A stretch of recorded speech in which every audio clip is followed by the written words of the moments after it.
یہ جو ورلڈ ہے نا ورلڈ، اس میں دو طرح کے لوگ ہوتے ہیں، ایک جو صرف شعور سے بات کرتے ہیں اور ایک وہ جو صرف شور سے بات کرتے ہیں۔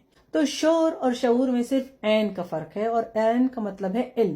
جب انسان کے پاس علم ہوتا ہے نا تو وہ شعوری گفتگو کرتا ہے، نازیبا گفتگو نہیں کرتا۔ اور جب انسان کے پاس عین کا علم نہیں ہوتا تو صرف شور کرتا ہے، اور اس کی بات نازیبا بھی ہوتی ہے، بے بنیاد بھی ہوتی ہے اور خرافات بھی ہوتی ہے۔ شعوری گفتگو کو اپنانا ہے جس میں علم ہوتا ہے، متانت ہوتی ہے، دیانت ہوتی ہے اور رواداری ہوتی ہے۔ شور تو بہت لوگ کرتے ہیں، شعور کم میں ہوتا ہے، کیونکہ با علم گفتگو بے علم گفتگو میں زمین آسمان کا فرق ہے۔ مسلمان کو رسول اللہ صلی اللہ علیہ وآلہ وسلم نے حکم دیا ہے اچھی بات کہو ورنہ خاموش رہو۔ تو جو جاہل ہیں وہ شور مچاتے ہیں، بلا وجہ خرافاتی باتیں کرتے ہیں، گالیاں دیتے ہیں، نازیبا الفاظ استعمال کرتے ہیں، حدیث رسول پاک صلی اللہ علیہ وآلہ وسلم کو یاد نہیں رکھتے۔